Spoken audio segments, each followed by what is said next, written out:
Hello welcome to Alchemist the learning platform.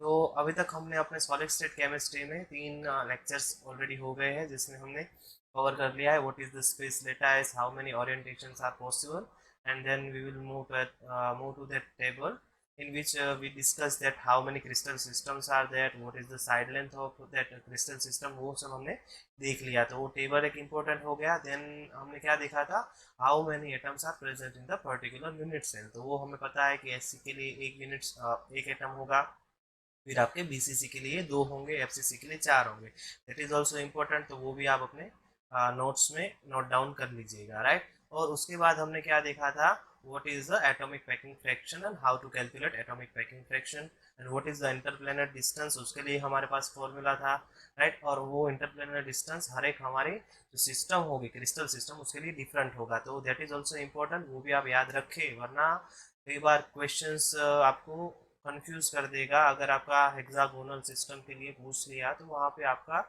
ये जो distance का जो फॉर्मूला है वो थोड़ा बहुत अलग हो जाएगा, तो वो आप थोड़ा ध्यान रखिएगा। सेकेंड हमने एटॉमिक पैकिंग फ्रैक्शन हो गया। ओके, सो आज हम डिस्कस करेंगे what is x-ray diffraction, right. So उसके बाद हम डिस्कस करेंगे there is one question they are asking many time कि which of the following are not possible for the SC और एफसीसी और बीसीसी। इस टाइप का आपको अगर क्वेश्चंस दे दिया है तो आपको उसको कैसे सॉल्व करना है। So we will give you one trick to solve that question, और उसके बाद हम मूव करेंगे how to calculate the coordination number, right.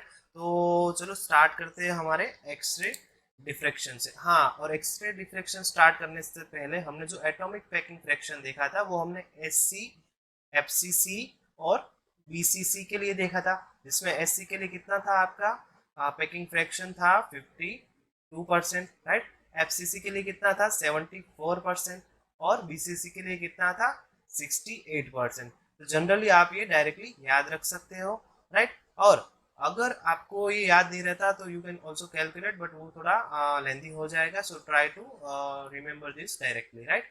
तो अभी एक और क्वेश्चन बन सकता है, what is the atomic packing fraction for the hexagonal, right. तो ये भी आपको डायरेक्टली याद रख लेना है कि वो भी 74% होगा। अगर आपको डायरेक्ट क्वेश्चन पूछ लिया जाए तो आपको ये पता होना चाहिए। जो हमारा हेक्सागोनल यूनिट सेल होता है वो कुछ इस टाइप से होता है, राइट।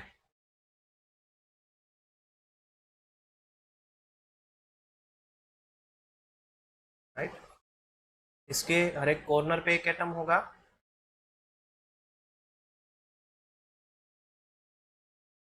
और तीन एटम इसके इनसाइड द यूनिट सेल होंगे, राइट। तो इसकी भी जो पैकिंग है वो क्लोज क्यूबिक पैकिंग है, सीसीपी टाइप पैकिंग है। तो इसका भी जो एटॉमिक पैकिंग फ्रैक्शन निकालना है, कैलकुलेशन जो करना है, वो हमें यहाँ पे करने की जरूरत नहीं है। अगर सेट में इसका क्वेश्चन आएगा तो डायरेक्ट ये एटॉमिक पैकिंग फ्रैक्शन का ही आएगा। सो आप डायरेक्टली याद रख सकते हो कि अगर हेक्सागोनल पूछ लिया तो आपका 74% होगा, राइट। तो ये आपको नोट डाउन कर लेना है, इंपॉर्टेंट एज इंपॉर्टेंट, राइट। तो चलो अभी हम देखते हैं कि हमारा जो एक्सरे डिफ्रैक्शन है वो क्या है। X-ray diffraction, right. तो जनरली क्या होता है कि जनरली अगर कोई क्रिस्टल है, if we incident any light, okay, जो जनरल हमारी लाइट होती है, जो उसको अगर हम इंसिडेंट करेंगे, उसको अगर हम स्ट्राइक करेंगे अपने क्रिस्टल पे, तो क्या होगा, इन जनरल वे हमें क्या मिलेगा, रिफ्लेक्शन मिलेगा, राइट। रिफ्लेक्शन मिलेगा। बट यहाँ पे डिफरेंस क्या है, but in case of X-ray, if you strike this on your crystal, ये आपका सपोज कि ये आपका क्रिस्टल है, राइट। तो ये हर एक एंगल पे आपको रिफ्लेक्शन नहीं देगा, ये हर एक एंगल पे आपको रिफ्लेक्शन नहीं देगा। अगर ये आपका यहाँ से आप एक्सरे बीम इस क्रिस्टल पे, यहाँ पे देखिए, आपका अगर एक्सरे बीम यहाँ पे आप इस क्रिस्टल पे दे रहे हो, राइट, तो इसका रिफ्लेक्शन जो है वो यहाँ पे अगर आपका थीटा बन रहा है, ये एंगल थीटा है, राइट, और यहाँ पे आपका दूसरा जो थीटा बन रहा है, राइट, तो ये दोनों थीटा का जो वैल्यू है, एंगल का जो वैल्यू है, वो क्या होगा, डिफरेंट होगा, एक दूसरे के इज इक्वल टू नहीं होगा, राइट। तो एक्सरे में जो डिफरेंट प्रॉपर्टी है वो जनरल लाइट से वो क्या है कि वहां पे जो रिफ्लेक्शन मिलेगा वो पर्टिकुलर एंगल पे मिलेगा, राइट। तो इसी पे स्टडी किया था फर्स्ट ऑफ ऑल किसने, वॉन ल्यू ने, राइट। तो उन्होंने जो है फर्स्ट ऑफ ऑल डिस्कवर किया था एक्सरे डिफ्रेक्शन मेथड को, एक्सरे डिफ्रेक्शन मेथड को, राइट। और उन्हें इसके लिए नोबेल भी मिला है फिजिक्स में, to discover the x ray diffraction, right. तो ये एक्सरे डिफ्रेक्शन जो है वो इतना इंपॉर्टेंट क्यों हो जाता है कि इसके मदद से हमें हेल्प क्या मिलेगा। So by the studying the x ray diffraction we can determine the structure of our molecule or our any crystal, right? Or second, we can also determine the properties of our crystal, right? तो ये सब जो information है हमें x ray diffraction की मदद से मिलती है। So that's why it is very important in the solid state chemistry और the crystal of our molecule, right. तो हम डिस्कस करेंगे एक्सरे डिफ्रेक्शन टेक्निक्स, राइट। तो एक्सरे डिफ्रेक्शन जो टेक्निक्स है वो टू टाइप्स के होते हैं। फर्स्ट होगा आपका रोटेटिंग क्रिस्टल टेक्निक और सेकंड जो होगा वो आपका पाउडर टेक्निक, राइट। ये दो टाइप के टेक्निक होते हैं। तो हमने क्या बोला था कि जो हमारा एक्सरे बीम है, राइट, तो जब भी हम क्रिस्टल पे स्ट्राइक करेंगे, इंसिडेंट करेंगे, तो वो पर्टिकुलर एंगल पे ही रिफ्लेक्ट होगा, ये हमें पता था। तो इन दिस मेथड, ये रोटेटिंग क्रिस्टल टेक्निक में क्या होगा कि आपका ये जो होगा वो रोटेटिंग टेबल है, यहाँ पे आपका कोई क्रिस्टल होगा और यहाँ से आपका जो नेरो एक्सरे बीम है ये इसके ऊपर स्ट्राइक करेगा और यहाँ पे आपका रिसीवर होगा और रिसीवर में क्या होगा, तो ये होगा आपका फोटोग्राफिक प्लेट होगा या फिर और आपका ionization chamber as your receiver होगा, एज योर रिकॉर्डर होगा, राइट। तो यहाँ से जो लाइट है वो रिफ्लेक्ट होगा, वो यहाँ पे रिकॉर्ड होगा। तो हमने क्या बोला था कि पर्टिकुलर एंगल पे ही आपको रिफ्लेक्शन मिलेगा, राइट। तो हम ये बोलेंगे कि at the lowest angle, at the lowest angle at which the maximum reflection occurs is called your first order reflection, right। तो ये क्या हो गया कि आपको मैंने क्या बोला कि ये रोटेटिंग टेबल है, अगर यहाँ से मैंने अपना जो नैरो एक्सरे बीम है इसके ऊपर स्ट्राइक किया तो फर्स्ट टाइम मुझे रिफ्लेक्शन नहीं मिला, then what can I do, तो मैं ये जो रोटेटिंग टेबल है उसको टर्न करूंगा तो क्या होगा, हमारा एंगल जो है वो डिफरेंस हो जाएगा, राइट। जो हमने अपना क्रिस्टल का जो फेस डिसाइड किया था वो जो एंगल बनाता है हमारे बीम के साथ वो डिफरेंट हो जाएगा। तो हम डिफरेंट डिफरेंट एंगल के लिए हमारा रिफ्लेक्शन क्या है वो नोट डाउन करेंगे। तो हमने क्या बोला, the lowest angle at which we get the maximum reflection, और मैक्सिमम रिफ्लेक्शन कहाँ मिलेगा ये हमें कैसे पता चलेगा। सो हम जब ये रिसीवर जो है हमारा रिकॉर्डर वो क्या है, फोटोग्राफिक प्लेट और आयोनाइजेशन चेंबर है, तो वहां से हमें पता चलेगा रिफ्लेक्शन का अमाउंट। तो एट द लोएस्ट एंगल, जो कम से कम एंगल बना के हमें ज्यादा से ज्यादा रिफ्लेक्शन देगा, वो क्या होगा, हमारा फर्स्ट ऑर्डर रिफ्लेक्शन का थीटा का वैल्यू होगा, राइट। फर्स्ट ऑर्डर रिफ्लेक्शन का थीटा का वैल्यू होगा। तो ये हमारा हो गया रोटेटिंग क्रिस्टल टेक्निक। तो क्यों हम ये थीटा का पता लगा रहे हैं वो थोड़ा आगे डिस्कस करेंगे, बट ये पहले टेक्निक कैसे यूज करते हैं वो देख लेते हैं, राइट। सेकंड जो है वो हमारा क्या है, पाउडर टेक्निक। तो ये जो है वो वाइडली यूज है और क्यों है, तो इस टेक्निक में यहाँ पे थोड़ा और नीचे चले जाते हैं, ये जो पाउडर टेक्निक है, राइट, तो उसमें क्या होता है, आपका जो क्रिस्टल जो होता है उसको पाउडर फॉर्म में कन्वर्ट कर दिया जाता है, राइट, और देन उसको एक ग्लास वॉल जो होता है उसमें put in the glass wall, right, तो जो ग्लास वॉल होता है उसमें पुट अप कर दिया जाता है ये आपके क्रिस्टल्स के पाउडर को।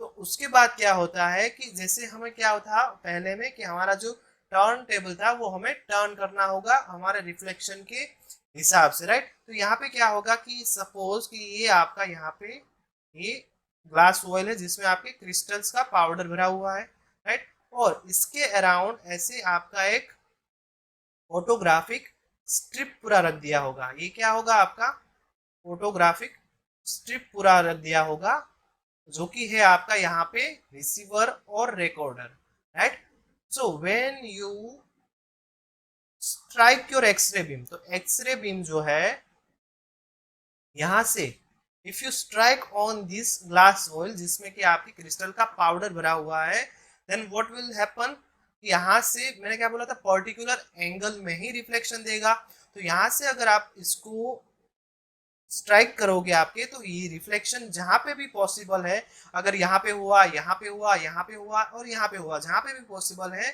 ये जो पूरा सर्कुलर आपका जो फोटोग्राफिक प्लेट है वहां पे ये रिकॉर्ड हो जाएगा, और फिर हम ऐसे इजीली अगर यहाँ पे आपका रिफ्लेक्शन मिल रहा है, अगर आपका रिफ्लेक्शन जो है वो इस पॉइंट पे मिल रहा है, इस पॉइंट पे मिल रहा है, तो यहाँ से हम थीटा का वैल्यू पता लगा सकते हैं, राइट, तो ये मेथड वाइडली यूज क्यों है, क्योंकि इसमें आपको कोई आपका टर्न नहीं करना होगा टेबल, डायरेक्टली आपका जो क्रिस्टल है you can convert it into the powder and put it into the glass well and then you can easily find out what is the theta value for your first order reflection, second order, तो first order के बाद second order क्या होगा कि जो lowest आपका जो angle था जहां पे आपको मैक्सिमम रिफ्लेक्शन मिल रहा है वो आपका फर्स्ट ऑर्डर हो जाएगा, फिर सेकंड क्या होगा कि उस थीटा से मतलब उस एंगल से आप थोड़ा आगे बढ़ोगे, आपकी एंगल का जो वैल्यू है वो बढ़ेगा, तो धीरे धीरे जो सेकंड ऑर्डर आपका रिफ्लेक्शन क्या होगा कि at the second list angle at which you get the maximum number of reflection,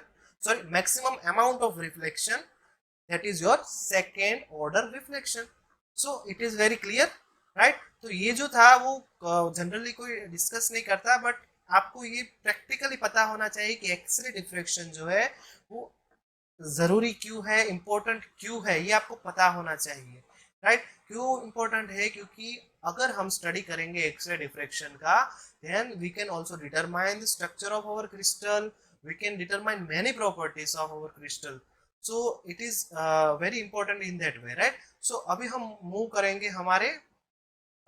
करेंगे हमारे ब्रैग्स इक्वेशन पे, राइट, ब्रैग्स इक्वेशन पे, तो what is the Bragg's equation, right, तो अभी हमने जो दो टेक्निक्स देखे उसमें हम क्या फाइंड आउट कर रहे थे, थीटा फाइंड आउट कर रहे थे, राइट, तो ये थीटा हम फाइंड आउट करेंगे तो उसके ऊपर से प्रॉपर्टीज कैसे पता चलेगी, तो सबसे पहले जो स्टडी किया था एक्सरे डिफ्रेक्शन का वो किसने किया था, वॉन ल्यू ने किया था और उनको नोबेल भी मिला था, उसके बाद ब्रैग्स ने, तो दो है WH ब्रैग्स और WL ब्रैग्स, तो ये क्या है, ये फादर है और ये सन है, तो इन दोनों ने मिलके एक्सरे डिफ्रेक्शन टेक्निक के जो NaCl का क्रिस्टल था उसके लिए उन्होंने पर्टिकुलर स्टडी किया था, so they also got the Nobel prize in the physics, right, तो ये थोड़ा रेयर केस है कि एक फादर है एक सन है जिसने नोबेल प्राइज जीता है in the physics for the x ray diffraction, और उन्होंने NaCl के क्रिस्टल पे काम किया था पर्टिकुलरली, राइट, और ये जो लॉरेंस ब्रैग था तो वो उस टाइम का यंगेस्ट कैंडिडेट था who got the Nobel prize, तो इन ब्रैग्स इक्वेशन क्या है कि ब्रैग इक्वेशन क्या है, तो Bragg equation is the relation between the angle of the reflection right? And interplanar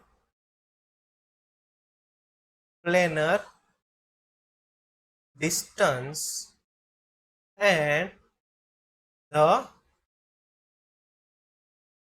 wavelength of your X-ray beam, right?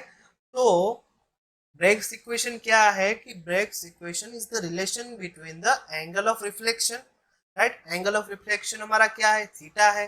Second क्या बोला? Interplanar distance, तो इंटरप्लेनर डिस्टेंस को हम डी से डिनोट करते हैं, और वेवलेंथ क्या हो गया? हमारा लेमडा हो गया, राइट? तो हम जो हमारा ब्रेग्स इक्वेशन कैसे लिखते हैं? N lambda is equal to 2d sine theta, right? N lambda is equal to 2d sine theta. तो ये जो इक्वेशन है ये हमारा क्या है?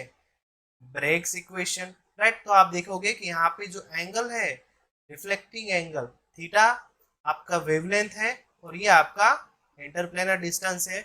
So the relation between that three part is called your Bragg's equation. So हम डिस्कस ये नहीं करेंगे कि how to derive this equation, क्योंकि हमें जब एग्जाम्पल सॉल्व करने हैं so we only need this equation. So हम इस इक्वेशन को डायरेक्टली यहाँ पे लिख लेंगे। आपको ये इक्वेशन पता होना चाहिए कि ब्रेग्स इक्वेशन क्या है। एक और बार हम रिपीट करेंगे, N lambda is equal to 2d sine theta. यहाँ पे एन क्या है आपका? तो ये है आपका number of order reflection, right? तो अगर आपका फर्स्ट ऑर्डर रिफ्लेक्शन आ गया तो आपका n इज इक्वल टू 1 होगा। आपका अगर n इज इक्वल टू 2 हुआ, इसका मतलब क्या है? आपका ये सेकेंड ऑर्डर रिफ्लेक्शन है। अगर ये आपका 1 है तो आपका ये फर्स्ट ऑर्डर रिफ्लेक्शन है। तो आपको अगर क्वेश्चन दे दिया जाए कि for the first order reflection, for the second order reflection, तो आपको पता होना चाहिए कि अगर फर्स्ट ऑर्डर है then you have to put n is equal to 1, और अगर सेकेंड ऑर्डर है तो then you have to use n is equal to 2, right? तो अभी यहाँ पे जो थीटा होता है, हमने जो दो टेक्निक्स अभी डिस्कस किया, तो क्या था वो? एक था रोटेटिंग क्रिस्टल टेक्निक और दूसरा था पाउडर टेक्निक, राइट? तो उससे हमें क्या पता चलेगा? प्रैक्टिकली हम उससे क्या पता करेंगे? Practically what is the angle for reflection, right? तो हमें एंगल पता चल गया, राइट? फिर वेवलेंथ जो है वो हमें पता होती है, क्योंकि हम ऑलरेडी वो जो हमारा जो फिक्स अमाउंट ऑफ वेवलेंथ होगा वही हम इंसिडेंट करेंगे, वही हम स्ट्राइक करेंगे, तो ये भी हमें नॉन होता है, राइट? और ये जो एन है, एन, ये भी हमें पता होगा, क्योंकि लिस्ट अमाउंट ऑफ अगर थीटा मिला तो वो हमारा फर्स्ट ऑर्डर रिफ्लेक्शन हो जाएगा। सेकेंड, थर्ड, ये भी हमें पता होगा, तो ये भी हमारा नॉन होगा। तो अगर ये सब प्रॉपर्टीज हमें पता है then we can determine the interplanar distance in your crystal. So X-ray diffraction techniques जो है ये इस वे में बहुत इंपॉर्टेंट है। हमारे क्रिस्टल्स की क्या क्या प्रॉपर्टीज है ये हम पता लगा सकते हैं। What is the structure of our crystal वो हम पता लगा सकते हैं। सो सिर्फ ये कैलकुलेटिव फॉर्मूला जो है याद रखना, उससे अच्छा है कि how we use this calculation, how we use this formula, that is more important. तो ये हम अभी डिस्कस करेंगे तो आपको ज्यादा मजा आएगा, ज्यादा अच्छा लगेगा। तो समझ में आ रहा है हम क्या बता रहे हैं कि एक्सरे डिफ्रैक्शन क्या है, इसमें स्टार्ट किया था, फिर ब्रेग्स इक्वेशन क्या है, ब्रेग्स इक्वेशन क्यों यूज होता है, समझ में आ रहा है ना? ओके। सो अगर कोई कहीं पे भी क्वेश्चन हो रहा है या समझ में नहीं आ रहा है तो आप हमें पूछ सकते हो कांटेक्ट करके इजीली, राइट? और हाँ, एक बात आपको ये याद रखनी है कि हमने क्या बोला कि ब्रेग्स एंड वॉन ल्यू, इन दोनों ने एक्सरे डिफ्लेक्शन पे काम किया, राइट? तो वॉन ल्यू ने जो यूज किया एक्सरे, वो क्या था? पेन क्रोमेटिक था, पेन क्रोमेटिक। तो उन्होंने जो स्टडी किया उसमें जो लेमडा जो यूज हो रहा था, जो वेवलेंथ ऑफ योर एक्सरे था, वो आपका वेरी करेगा, और उन्होंने जो एंगल जो था वो फिक्स रखा था। तो उन्होंने डिफरेंट डिफरेंट वेवलेंथ्स के लिए एंगल फिक्स रख के उन्होंने first order reflection, second order reflection वो सब निकाला था, and then determine the property of their crystal. But Bragg's ने क्या किया था? उन्होंने थोड़ा चेंज किया। जैसे अभी हमने एक्सरे टेक्निक और पाउडर टेक्निक में देखा, वहां पे हम क्या कर रहे हैं? थीटा जो है वो चेंज करते जा रहे हैं। जो हमारा टर्न टेबल था तो हम क्या करेंगे? थीटा चेंज करेंगे। तो यहाँ पे उन्होंने जो एक्सरे यूज किया था वो कौन सा था? मोनोक्रोमेटिक था, मोनोक्रोमेटिक। और मोनोक्रोमेटिक का मतलब क्या हुआ? आपका जो लेमड़ा है आपका जो वेवलेंथ है लेमड़ा का, सॉरी मतलब आपका जो वेवलेंथ है एक्सरे का, वो रहेगा आपका फिक्स रहेगा, वो चेंज नहीं करेगा। बट वहां पे चेंज क्या होगा, आपका एंगल जो है वो वेरी करेगा, राइट। तो ये आपको पता होना चाहिए कि जो ब्रेक्स ने यूज किया था वो मोनोक्रोमेटिक एक्सरे था, और यहाँ पे जो ल्यू ने जो यूज किया था वो पैनक्रोमेटिक था। और you have to just remember what is the difference between the monochromatic and panchromatic, right. और तो क्या हो गया कि जिसमें आपका वेवलेंथ जो है वो वेरी करेगा, that is your panchromatic x ray, और जिसमें आपका जो लेमड़ा है that is fixed, that is your monochromatic x ray, right. तो ये हमारा एक्सरे डिफ्रेक्शन हो गया।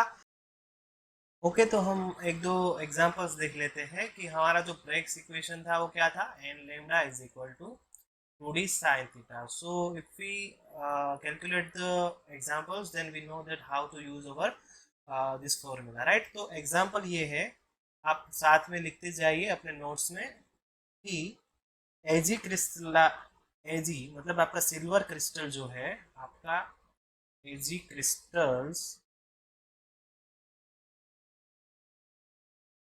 इन cubic FCC structure, cubic FCC structure, the second of order reflection angle is the second order reflection angle is 30 degree if lambda is equal to 1 angstrom, then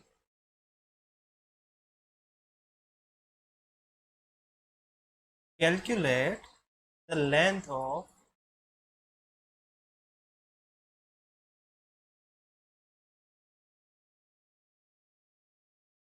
one unit cell, right. तो ये हमें हमारा question दे दिया है, तो हमें इसमें क्या फाइंड आउट करना है, लेंथ। लेंथ मतलब क्या हो गया, हमें यहाँ पे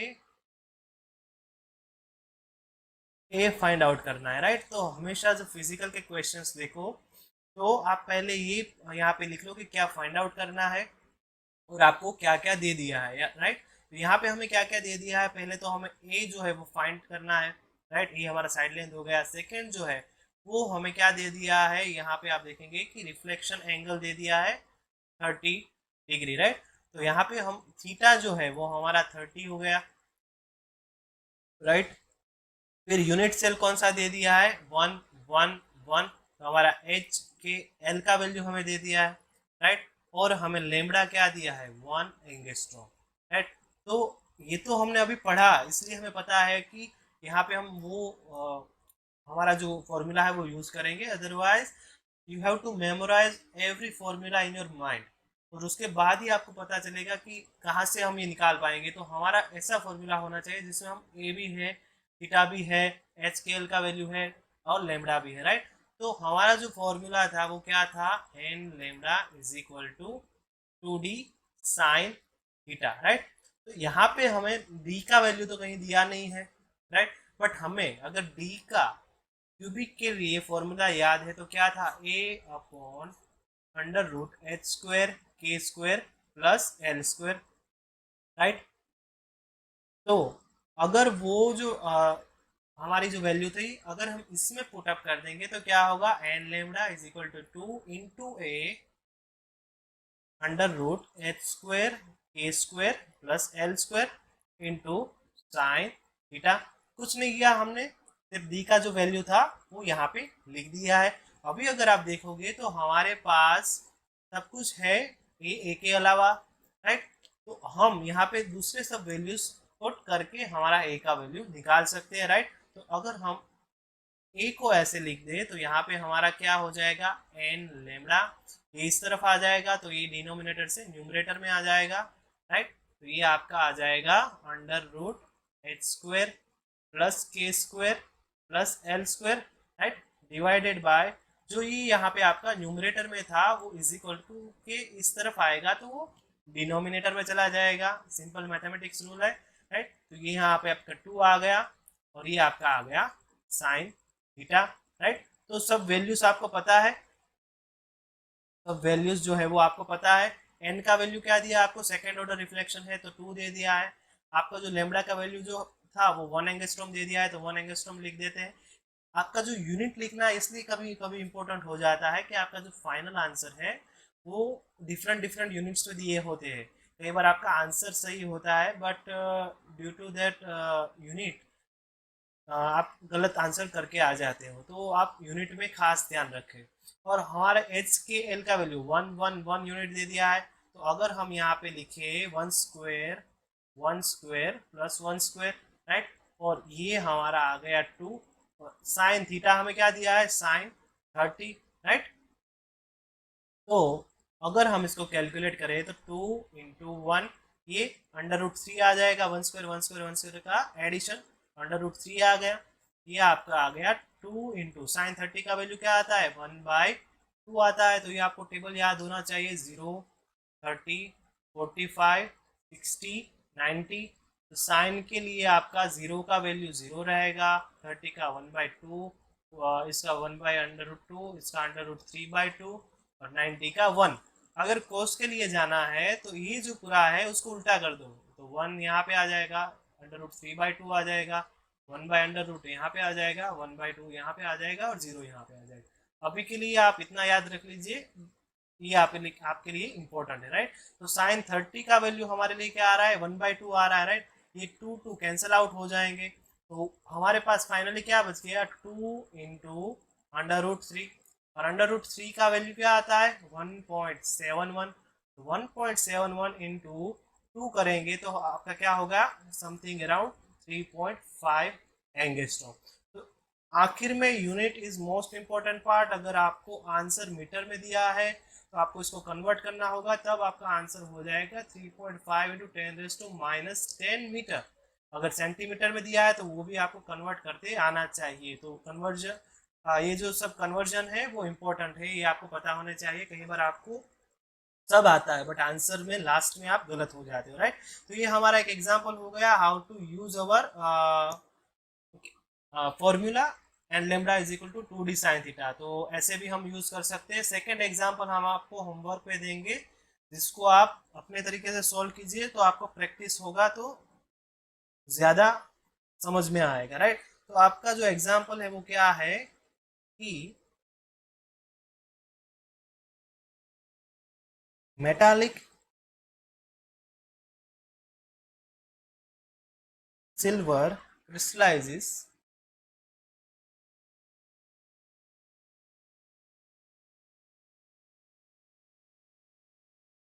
in FCC structure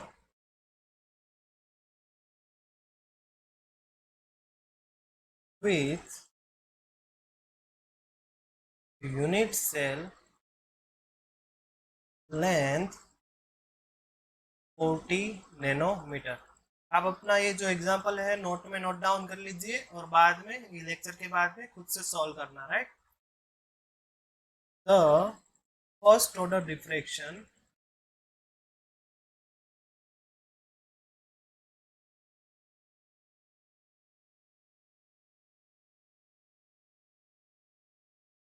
angle 4210 plane is 30 degree.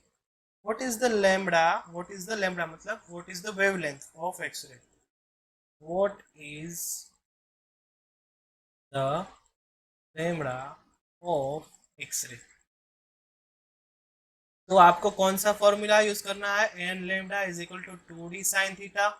आप लिख लीजिए आपको कौन कौन से वैल्यू यहाँ पे दिए हुए हैं और आपको फाइंड आउट क्या करना है, यहाँ पे लेमडा जो है वो फाइंड आउट करना है, राइट। तो आप इस एग्जांपल को अपने तरीके से कैलकुलेट कीजिए और जो आंसर आता है वो हमारे कमेंट बॉक्स में आप कमेंट कर सकते हो, राइट। तो ये आप अपने घर पे सॉल्व कीजिए तो आपको ज़्यादा आइडिया आएगा। इसके बाद जो है वो हम देखेंगे कि कई बार ऐसा क्वेश्चन आ जाता है, सपोज एग्जांपल ये है कि which of the following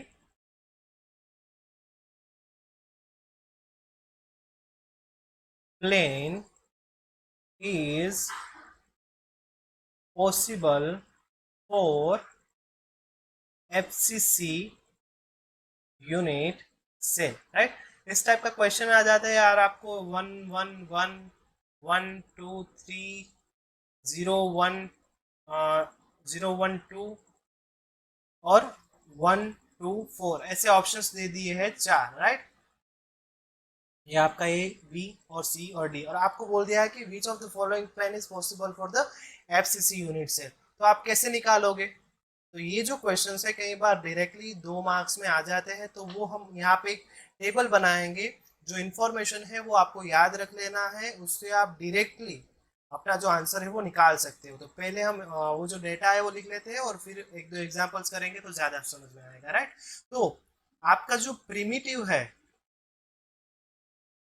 right, तो उसके लिए आपका अलाउड एच के एल का वैल्यू, मतलब आपका अलाउड प्लेन कौन सा होगा और फोरबिडन कौन सा होगा, और उसके लिए आपकी फूरियर कांस्टेंट जो है, फूरियर कांस्टेंट आपका है एफ एच के एल। तो ये जो है वो पूरा कैलकुलेशन बहुत लंबा है, तो यहाँ पे आपको सिर्फ फूरियर कांस्टेंट जो एफ के एच के एल है उसकी सिर्फ वैल्यू क्या आएगी प्रिमिटिव एस सी और बीसीसी के लिए वही याद रखनी है, राइट। तो यहाँ पे हमने क्या बोला कि अगर आपका प्रिमिटिव यूनिट सेल हो सकता है, दूसरा आपका क्या हो सकता है बीसीसी हो सकता है, और तीसरा आपका एफसीसी हो सकता है। तो हमारा क्वेश्चन क्या था कि which is the allowed plane for the primitive, which is the allowed plane for the BCC और which is the allowed plane for the FCC। अगर आपको ये पता लगाना है तो अगर आपके H के L का वैल्यू क्या होगा जिससे आपका प्लेन जो है वो प्रिमिटिव हो सकता है, तो ये जो है वो आपको याद रखना है कि प्रिमिटिव के लिए आपके H के L का वैल्यू ऑल का मतलब क्या हुआ कि कोई भी आपके H के L का वैल्यू होगा आपका प्रिमिटिव से यूनिट सेल पॉसिबल होगा। तो फॉरबिडन इसमें क्या होगा, इसमें कोई प्लेन फॉरबिडन नहीं होगा। अगर हम सेकंड बीसीसी के लिए आते हैं तो वहां पे आपको क्या करना होगा कि आपकी जो एच के एल का वैल्यू है वो मिक्स्ड होना चाहिए। मिक्स्ड मतलब क्या हुआ, ओड भी हो सकता है, इवन भी हो सकता है, राइट। और उसमें h plus k plus l का जो एडिशन करोगे, जब आप h plus k plus l करोगे, then h plus k plus l is must equal to जो भी आपका वैल्यू आएगा वो क्या होना चाहिए, इवन होना चाहिए, इवन होना चाहिए। ये अभी आप नोट डाउन कर लीजिए, एग्जांपल देखेंगे ज्यादा समझ में आएगा, राइट। और एफसीसी के लिए क्या होगा, आपकी जो एच के एल की वैल्यू है वो अनमिक्स्ड होनी चाहिए। अनमिक्स्ड का मतलब क्या हुआ कि या तो वो इवन हो सकती है या तो फिर ओड हो सकती है। इवन और ओड, एज फॉर एग्जाम्पल कि आपका 1 1 1 मतलब क्या हुआ, तीनों इवन हो गए, राइट। बट अगर आपका 1 2 1 तो इसमें क्या हो गया, 1 और 1 ये आपका ओड हो गया, बट 2 जो है वो आपका इवन हो गया। तो अगर ऐसा कोई प्लेन है तो वो आपका एफसीसी प्लेन नहीं हो सकता, राइट। तो यहाँ पे हमने क्या लिखा कि आपकी जो वैल्यू है वो क्या होनी चाहिए, अनमिक्स्ड होनी चाहिए, या तो फिर वो इवन हो सकती है या तो फिर वो ओड हो सकती है, राइट। तो एच के एल की वैल्यू या तो सब इवन होंगे या तो सब ओड होंगे, तो वो आपका एफसीसी के लिए अलाउड है। तो कौन से फॉरबिडन है कि जिसमें आपकी ये जो है ये कंडीशन फुलफिल नहीं होती, वो आपके फॉरबिडन है, वो आपके फॉरबिडन है। और वो क्या बोला हमने, एक फूरियर एफ के एच का वैल्यू अगर आपका प्रिमिटिव है तो वहां पे आपका 1f आ जाएगा, अगर बीसीसी है तो आपका 2f आ जाएगा, और एफसीसी है तो आपका 4f आ जाएगा, राइट। ओके, तो अभी हम देख लेते हैं जो हमने पढ़ा वो कैसे हम अप्लाई करेंगे, राइट। तो ये हमारा प्रिमिटिव हो गया, ये हमारा बीसीसी हो गया, ये हमारा एफसीसी हो गया, राइट। तो अगर हमारा प्लेन 1 0 0 है, राइट, तो ये हमने क्या बोला था, प्रिमिटिव के लिए कोई भी एच के एल का वैल्यू अलाउड है। तो अलाउड होगा तो हम राइट मार्क करेंगे, तो यहाँ पे अलाउड है, राइट। तो एच के एल का कोई भी वैल्यू प्रिमिटिव के लिए अलाउड है, तो ये जो यूनिट सेल है, ये जो प्लेन है आपके प्रिमिटिव के लिए अलाउड है, तो हमने इसके ऊपर राइट क्लिक कर लिया, राइट। अगर बीसीसी के लिए देखने जाओगे तो बीसीसी के लिए हमने क्या बोला था कि आपका H plus k plus L इसका वैल्यू क्या होना चाहिए, इवन होना चाहिए। ये ओड भी हो सकते हैं, मिक्स्ड बोला था, मिक्स्ड का मतलब क्या हो गया, ओड भी हो सकते हैं और इवन भी हो सकते हैं, राइट। ओड भी होंगे, इवन भी होंगे, कोई फर्क नहीं पड़ेगा, but H plus k plus L जो है वो इवन आना चाहिए। तो 1 + 0 + 0, तो ये क्या आ रहा है आपका 1। तो 1 क्या है आपका इवन नंबर नहीं है, ये आपका ऑड नंबर है। तो इसके लिए बीसीसी जो है वो आ जाएगा, नहीं आएगा। इसके लिए हम क्रॉस मार्क कर देंगे, क्योंकि बीसीसी के लिए 100 plane is not allowed, right. और अगर हम एफसीसी के लिए देखने जाएंगे तो एफसीसी के लिए क्या बोला था, हमारा एच के एल का जो वैल्यू है, ये सब सब जो एच के और एल जो है वो सब या तो ओड होने चाहिए। एच के और एल जो है वो सब या तो ओड होने चाहिए, या तो एच के और L everyone is must be even. जो एच के एल जो है वो हमारा या तो इवन होना चाहिए या तो ओड होना चाहिए। अगर मिक्स्ड है, इवन और ओड दोनों है, तो हमारा एफसीसी के लिए वो अलाउड नहीं है। तो यहाँ पे अगर आप 1 देखोगे तो वो आपका ओड हो गया, और ये 0 0 जो है वो आपका इवन हो गया। तो यहाँ पे अनमिक्स्ड है, तो इसके लिए आपका एफसीसी प्लेन भी पॉसिबल नहीं होगा, राइट। तो सेकेंड हम देख लेते हैं कि 1 1 1, राइट। तो यहाँ पे आपका प्रिमिटिव था, ये आपका बीसीसी था, या आपका एफसीसी था। तो प्रिमिटिव के लिए ऑल प्लेन्स आर पॉसिबल, तो 1 1 1 यहाँ पे पॉसिबल है। एफसीसी के लिए क्या बोला था, h plus k plus l is must equal to क्या होना चाहिए, इवन होना चाहिए। 1 यहाँ पे क्या हो रहा है, 1 + 1 + 1 3 हो रहा है। तो 3 आपका क्या है, इवन नंबर नहीं है, आपका ऑड नंबर है। तो ये आपका प्लेन यहाँ पे अलाउड नहीं होगा। और एफसीसी के लिए क्या बोला था कि एच के और एल का तीनों का वैल्यू या तो ओड हो सकता है या तो फिर इवन हो सकता है। यहाँ पे आप देखोगे कि 1 1 1 जो है, ये तीनों क्या है आपके ऑड नंबर है, तीनों आपके ऑड नंबर है। तो इसका मतलब क्या हुआ, आपका एफसीसी प्लेन पॉसिबल है। समझ में आ रहा है, धीरे धीरे आपको और क्लियर हो जाएगा। अगर हमारा ये 1 2 3 प्लेन है, प्रिमिटिव के लिए ऑल प्लेन्स आर पॉसिबल, तो यहाँ पे हमारा राइट मार्क आ जाएगा। फिर यहाँ पे एच प्लस बीसीसी के लिए क्या देखना है, H plus k plus L क्या होना चाहिए, इवन होना चाहिए। 2 + 1 3, 3 + 3 6 हो गया। 6 आपका क्या है, इवन है, तो आपके लिए बीसीसी प्लेन भी अलाउड है। और अगर आप एफसीसी के लिए जाओगे तो आपने क्या बोला कि तीनों जो है वो या तो ओड होने चाहिए या तो इवन होने चाहिए। अनमिक्स्ड होने मतलब अनमिक्स्ड होने चाहिए, एक ओड एक इवन ऐसा नहीं चलेगा। तो यहाँ पे आप देखोगे तो ये आपका इवन है, ये आपका इवन है, ये आपका ओड है। तो यहाँ पे एफसीसी प्लेन आपका कैंसिल हो गया, क्रॉस हो गया, राइट। तो और एक देखते हैं कि आपका अगर 1 1 0 हो गया तो प्रिमिटिव के लिए all allowed, H plus k plus L 1 + 1 + 0, तो आपका ये 2 हो जाएगा, और 2 आपका इवन है तो आपका बीसीसी अलाउड है। और एफसीसी के लिए तीनों क्या होने चाहिए, या तो ओड होने चाहिए या तो इवन होने चाहिए। यहाँ पे दो जो 1 है वो आपका इवन सॉरी ओड है, और 0 आपका इवन है, तो ये आपका एफसीसी नहीं होगा। समझ में आ रहा है कैसे होगा, राइट। तो अभी हम हमारा जो एग्जाम्पल था वो क्या था कि what is the following plane is possible for the FCC unit cell. अभी आप इसको सॉल्व कर सकते हो, अगर नहीं कर सकते then repeat it once again.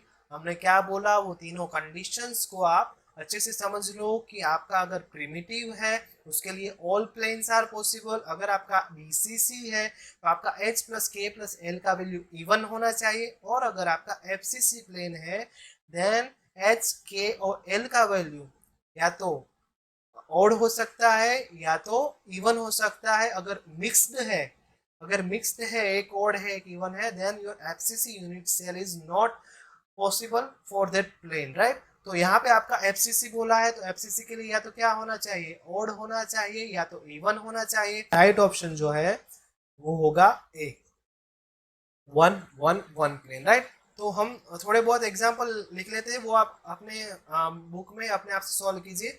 एक आपका हो गया 2 2 0 प्लेन, एक आपका होगा 2 1 2 प्लेन, एक आपका 1 2 5, एक आपका 7 2 0, राइट। तो ये सब जो है इसके लिए आप किसके लिए अलाउड है नहीं है वो अपने लिए मार्क करके आप होमवर्क में कर सकते हो। आपका प्रैक्टिस हो जाएगा, और आपका जो कॉन्सेप्ट है आपका प्रैक्टिस हो जाएगा, और आपका जो कॉन्सेप्ट है वो अच्छे से क्लियर हो जाएगा, राइट। तो उसके बाद हम आगे देखेंगे टेकिंग इन सॉलिड्स, राइट। तो ये जो कोऑर्डिनेशन यहाँ पे हम निकालेंगे कोऑर्डिनेशन नंबर। तो कोऑर्डिनेशन नंबर का इजीली आपको सेट में क्वेश्चन आ सकता है कि what is the coordination number in the SCC, BCC और एफसीसी, और इन 1 डायमेंशनल और इन 3 डायमेंशनल और इन 2 डायमेंशनल, राइट। तो ये आपको डायरेक्टली भी दे सकते हैं, आपको यहाँ पे फिगर दे देंगे और उसके ऊपर से भी आपको आंसर निकाल देंगे को बोल देंगे। तो आपको आना चाहिए, सब हम अभी क्लियर करा देंगे, राइट। तो आपका अगर इन 1 डायमेंशनल है, आपका अगर क्रिस्टल इन 1 डायमेंशनल है तो आपका क्रिस्टल कैसा होगा, 1 डायमेंशनल है तो इसी एक एंगल में होगा, राइट।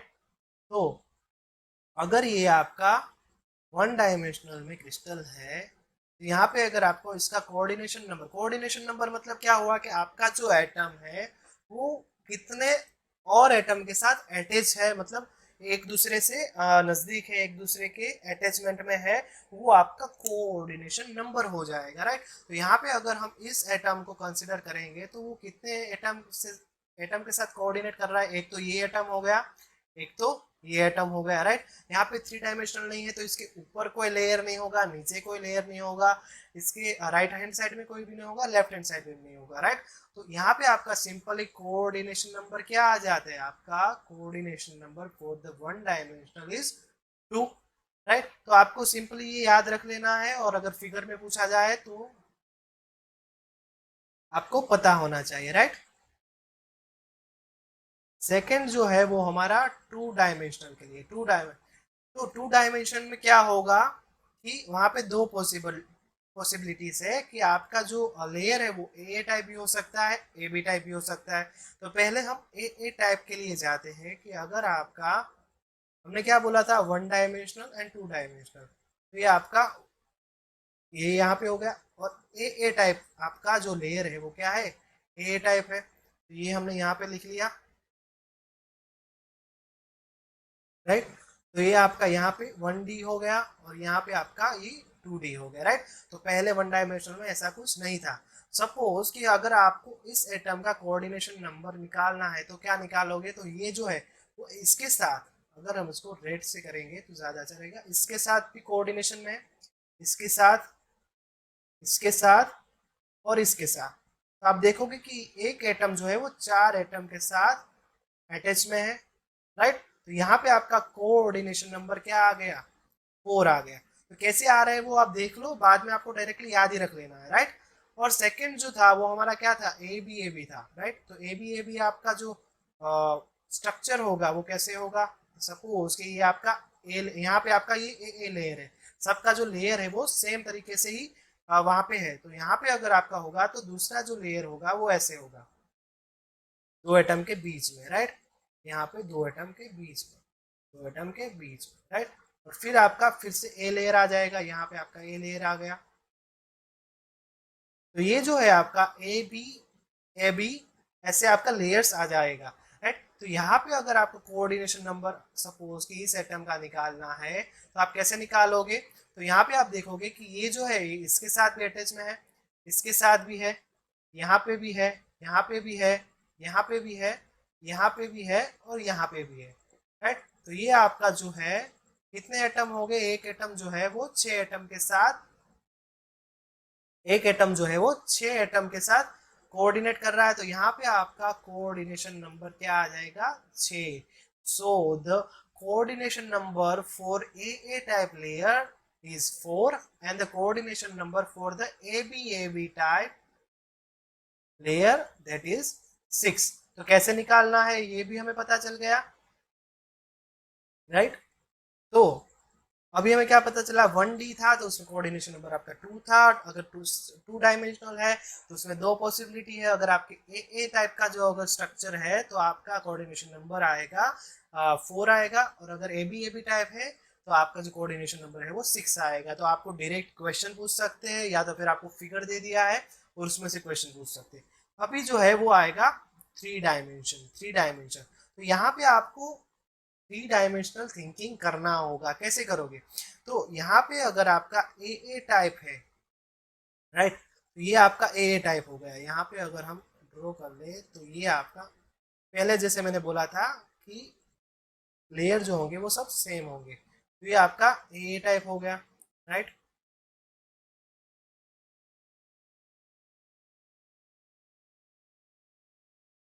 Okay, right. अभी ये क्या है, 3 डायमेंशनल है, राइट। तो ये जो आपके लेयर है, ये जो आपके लेयर है, इसके ऊपर भी एक एटम होगा ऐसे, ये जो आपका एटम है उसके ऊपर भी एक एटम होगा, और एक एटम जो है वो इसके नीचे भी होगा, राइट। आपका जो एटम है उसके ऊपर एक एटम है, नीचे एक एटम है, इस तरफ एक एटम है, इस तरफ एक एटम है। तो ये 3 डायमेंशनल में आपको थोड़ा बहुत सोचना होगा। तो अगर ए टाइप है, आपका जो लेयर है वो सब ए टाइप है, तो वहां पे आपका कोऑर्डिनेशन नंबर क्या होगा। सपोज कि ये आपका एटम है, तो 2D के लिए हमने क्या बोला था कि ये जो है ये इसके कांटेक्ट में है, ये इसके कांटेक्ट में है, ये इसके कांटेक्ट में है, और ये इसके कांटेक्ट में है। तो 4 तो हो गया, राइट। अभी 2 को है वो आपको इमेजिन करना है कि ये जो आपका एटम है इसके इस तरफ एक, इस तरफ एक, ऐसे चारों तरफ एक एक आ गया। और ये जो आपका एटम है उसके ऊपर भी एक एटम होगा, और एक एटम उसके नीचे भी होगा, राइट। तो एक एटम जो है वो आपके एटम के ऐसे ऊपर भी होगा, और एक एटम जो है वो उसके नीचे भी होगा। तो टोटल आपका यहाँ पे कोऑर्डिनेशन नंबर कितना आ गया, 4 तो थे और 2 आ गए, तो मतलब यहाँ पे आपका कोऑर्डिनेशन नंबर 6 आता है। और 3 डायमेंशनल में आपका जो सिंपल क्यूबिक और प्रिमिटिव होता है उसका जो स्ट्रक्चर होता है वो कुछ ए टाइप का होता है। तो आपका एससी के लिए आपका कोऑर्डिनेशन नंबर जो है वो 6 आ जाता है। आपका सिंपल क्यूबिक के लिए, प्रिमिटिव के लिए द कोऑर्डिनेशन नंबर इज 6। तो ये आपको याद रखना है। डायरेक्ट अगर क्वेश्चन आ गया कि what is the coordination number for the simple cubic, then you must have to know the answer is 6, right. Second जो है वो आएगा आपका बीसीसी के लिए। तो बीसीसी में जो है वो आपका ए बी लेयर आएगा, ए बी लेयर आएगा। तो हमने जैसे अभी डिस्कस किया था कि हम वो ए बी लेयर ऐसे ड्रॉ कर लेते हैं। ये आपका सपोज कि ये आपका ए लेयर हो गया, राइट। ये आपका बी लेयर हो गया, ये फिर से आपका ए लेयर हो गया,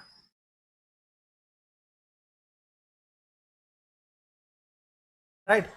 तो वहां पे हमने क्या देखा था कि सपोज कि ये आपका एटम है, तो वहां पे आपके जो 6 एटम थे, एक ये एटम हो गया, ये एटम हो गया, ये वाला, ये वाला और ये वाला। तो ये जो थे वो आपके, ये जो एटम है उसके कांटेक्ट में थे। तो यहाँ पे हमने 2 डायमेंशनल में निकाला था कोऑर्डिनेशन नंबर 6। तो यहाँ पे आपको 3 डायमेंशनल में सिर्फ क्या पता होना चाहिए, ये जो 6 है ये तो कांटेक्ट में है ही।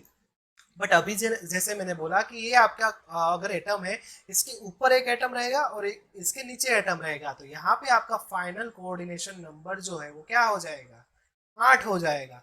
तो एफसीसी के लिए जो हमारा कोऑर्डिनेशन नंबर जो बनता है वो क्या है, 8 है। तो आपको डायरेक्टली क्वेश्चन देंगे तो पता होना चाहिए what is the coordination number of the BCC.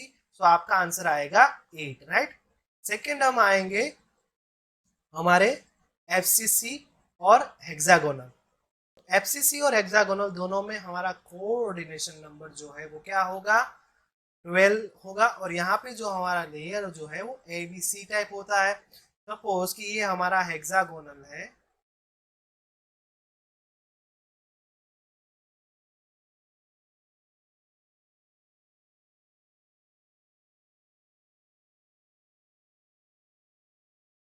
Right.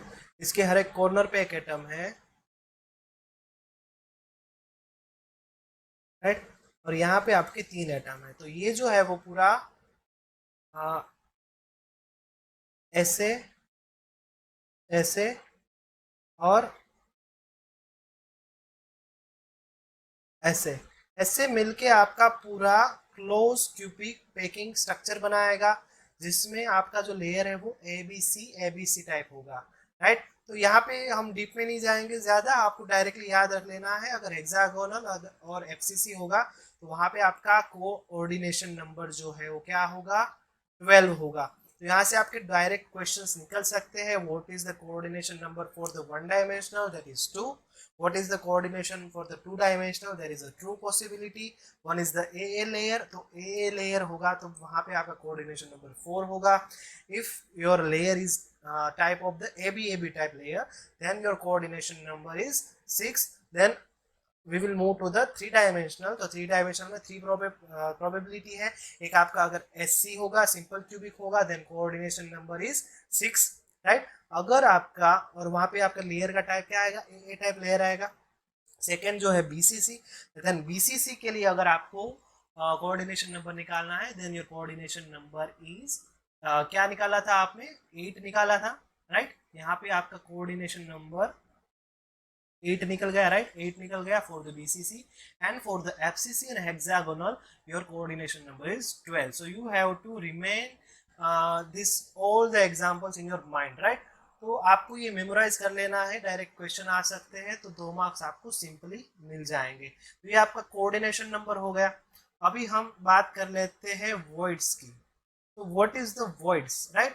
तो हमें सिर्फ इतना पता होना चाहिए, there is a two type of voids, one is octahedral and one is tetrahedral, right. तो जब ये कहाँ पे फॉर्मेशन होंगे, वर्ड्स मतलब क्या हुआ, the empty portion of your unit cell. जब एटम्स जो है वो एज फॉर एग्जांपल कि आपके ये 3 एटम है, राइट।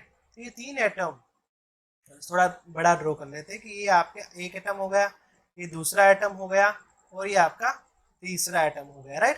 तो यहाँ पे जो आपका जो एम्प्टी पार्ट जो रह जाता है, ये वाला जो हमने रेड से डिनोट किया, ये जो पार्ट है जो एम्प्टी रह गया वो आपका वॉइड्स हो गया, राइट। तो जो वॉइड्स होता है वो 2 टाइप्स के होते हैं, ऑक्टाहेड्रल वॉइड्स भी हो सकते हैं, टेट्राहेड्रल वॉइड्स भी हो सकते हैं। तो यहाँ पे हमें सिर्फ इतना याद रखना है, if total of n atom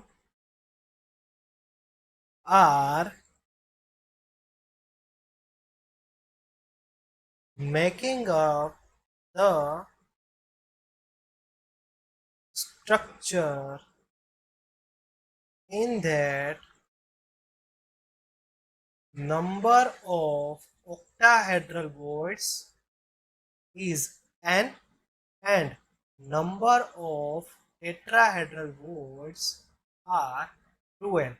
तो हमें सिर्फ इतना याद रखना है कि if the n number of atom से अगर हमारा यूनिट सेल फॉर्मेशन हो रहा है, then the number of tetrahedral voids are 2n and number of tetrahedral volts are number of tetrahedral volts are 2n and number of octahedral volts are n। so you just have to remember this। तो ये direct question पूछ सकते हैं इसके ऊपर से भी कि what is the number if your n atom is there for your structure, then what is number of octahedral volts are possible। तो आपको 4 ऑप्शंस दे दिए होंगे, 3n 4n 5n या 2n। तो आपको पता होना चाहिए टेट्राहेड्रल के लिए 2n होगा और ऑक्टाहेड्रल के लिए n होगा। और एक और पॉइंट जो है वो ये है कि आपका जो स्मॉलेस्ट आयन है, the smallest ion goes to tetrahedral void and the largest ions goes to octahedral void। तो आपका जो क्रिस्टल बनेगा उसमें जो आयन होंगे, सो अगर वो स्मॉल साइज के फॉर्मेशन होंगे then they will go to the tetrahedral voids, और अगर वो लार्ज साइज में है then they will go to the octahedral voids, right. तो जनरली जो ऑक्टाहेड्रल वॉइड्स जो है वो एफसीसी और क्लोज क्यूबिक पैकिंग जो स्ट्रक्चर्स होते हैं वो ऑक्टाहेड्रल वॉइड्स जो है वो जनरेट करते हैं, और जो टेट्राहेड्रल वॉइड्स जो है वो हमें मिलते हैं हमारे बीसीसी और एससी टाइप के जो यूनिट सेल्स होते हैं। देन वहाँ पे हमें मिलेगा हमारा ये टेट्राहेड्रल वॉइड्स, राइट। तो ये जो वॉइड्स वाला पार्ट है वो थोड़ा बहुत आपको याद रखना होगा। तो उसके बाद जो हमारा पोर्शन है वो क्या है, डिफेक्ट्स, राइट। तो ये जो डिफेक्ट्स है वो हम अपने नेक्स्ट लेक्चर में कवर करेंगे, what which type of defects are there, तो वो हम देखेंगे। एंड एक इम्पॉर्टेंट टॉपिक ये है डोपिंग, पी टाइप डोपिंग और एन टाइप। तो ये जो दोनों पार्ट है वो जो है हम नेक्स्ट लेक्चर में देखेंगे। आज के लिए इतना काफ़ी है। तो आज हमने क्या देख लिया, what is the x ray diffraction, what is the techniques used for the x ray diffraction to find out the theta, and theta जो है वो हम कहाँ यूज करेंगे, in the Bragg's equation. So by knowing the theta we can determine the distance between two plane, or we can also determine the unknown wavelength। So many properties can be determined by knowing the theta by the X-ray diffraction technique। तो X-ray diffraction technique हमारा इस वे में बहुत important हो जाता है हमारे crystal का प्रॉपर्टीज जानने के लिए, राइट। तो ये आपको प्रैक्टिकल्स कैसे होते हैं ये भी पता होना चाहिए। केमिस्ट्री जो है तो सिर्फ उसमें थियोरेटिकल याद रखने से कई बार बोरिंग हो जाएगा, तो आपको प्रैक्टिकली अगर उसका आइडिया होगा तो आपको ज़्यादा मज़ा आएगा, राइट। कि अगर हम कुछ पढ़ रहे हैं, अगर हम एनएमआर पढ़ रहे हैं, तो एनएमआर में वो प्रैक्टिकली कैसे यूज़ होता है तो हमें पता होना चाहिए कि जब दोनों का मैग्नीट्यूड सेम होता है तब हमें सिग्नल मिलता है। तो अगर आइडिया हमें प्रैक्टिकली आएगा थोड़ा बहुत, तो हमें वो जो सब्जेक्ट है, वो जो टॉपिक है, उसमें हमारा इंटरेस्ट बढ़ेगा, राइट। तो हम ऐसे ही सब टॉपिक्स कवर कराने वाले हैं इन डिटेल्स, आपको बेसिक से स्टार्ट करेंगे और आपका जो कॉन्सेप्ट है वो इजी से इजी बना के आपको देने का ट्राई करेंगे, right. So this is the last demo lecture of our physical chemistry part. So अभी तक अगर आपने हमारा कोर्स एनरोल नहीं किया और you want to enrol in our course, तो जल्दी से जल्दी आप हमारा कोर्स ज्वाइन कर लीजिए, क्योंकि डिस्काउंट ऑफर जो है वो 15th ऑफ जुलाई तक ही वैलिड है। तो जल्दी से जल्दी एनरोल कर लीजिए और प्रिपरेशन स्टार्ट कर दीजिए हमारे साथ। और वीकली टेस्ट जो है वो भी हमारा शॉर्ट टाइम में स्टार्ट हो जाएगा। सो आपका वीकली टेस्ट होगा, आपको 5 लेंथ फुल टेस्ट मिलेंगे, तो आपका बहुत अच्छे से प्रिपरेशन हो जाएगा और आपका बेसिक्स जो है वो बहुत स्ट्रॉन्ग हो जाएगा, राइट। तो जल्दी से जल्दी ज्वाइन कीजिए और प्रिपरेशन स्टार्ट कर दीजिए। तो मिलते हैं नेक्स्ट लेक्चर में, तब तक के लिए प्रिपरेशन करते रहिए। Okay, so good luck.